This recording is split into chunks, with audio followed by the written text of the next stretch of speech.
peine nous sortions des portes de Trézène, il était sur son char. Ses gardes affligés imitaient son silence, autour de lui rangés. Il suivait tout pensif le chemin de Mycène, sa main sur ses chevaux laissait flotter les rênes.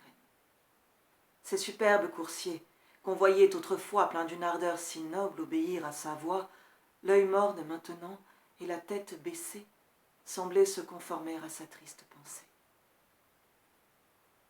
Un effroyable cri sortit du fond des flots, des airs en ce moment à troubler le repos. Et du sein de la terre, une voix formidable répond en gémissant à ce cri redoutable.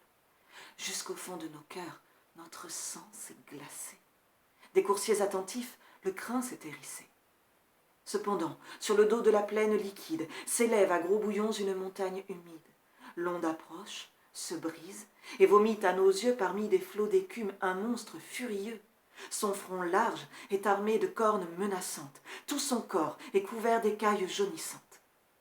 Indomptable taureau, dragon impétueux, sa croupe se recourbe en repli tortueux. Ses longs mugissements font trembler le rivage. Le ciel, avec horreur, voit ce monstre sauvage. La terre s'en émeut, l'air en est infecté, le flot qui l'apporta recule, épouvanté. Tout fuit. Et sans s'armer d'un courage inutile, dans le temple voisin, chacun cherche un asile. Hippolyte, lui seul, digne fils d'un héros, arrête ses coursiers, saisit ses javelots, pousse au monstre, et d'un dard lancé d'une main sûre, il lui fait dans le flanc une large blessure. De rage et de douleur, le monstre bondissant vient aux pieds des chevaux tomber en mugissant, se roule et leur présente une gueule enflammée qui les couvre de feu, de sang et de fumée. La frayeur les emporte, et sourds à cette fois, ils ne connaissent plus ni le frein ni la voie.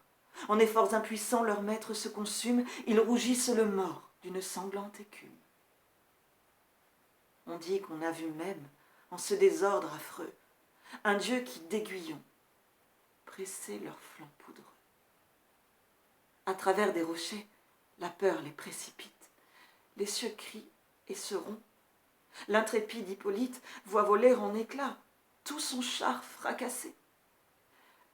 Dans les rênes lui-même, il tombe embarrassé.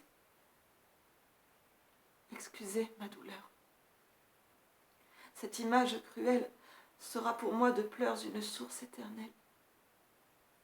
J'ai vu, Seigneur, j'ai vu votre malheureux fils traîné par les chevaux que sa main a nourris.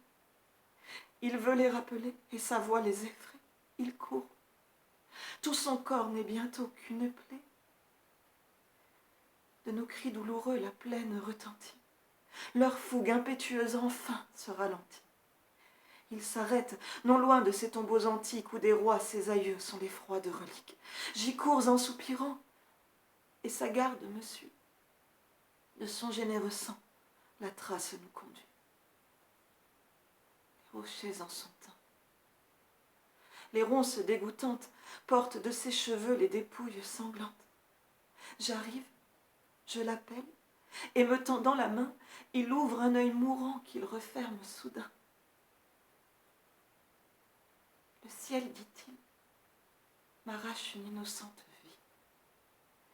Prends soin après ma mort de la triste Aricie. Cher ami, si mon père, un jour désabusé, plaint le malheur d'un fils faussement accusé, pour apaiser mon sang et mon ombre plaintive, dis-lui qu'avec douceur il traite sa captive, qu'il lui rende. À ce mot, ce héros expiré n'a laissé dans mes bras qu'un corps défiguré, triste objet où des dieux triomphent la colère et que méconnaîtrait l'œil même de son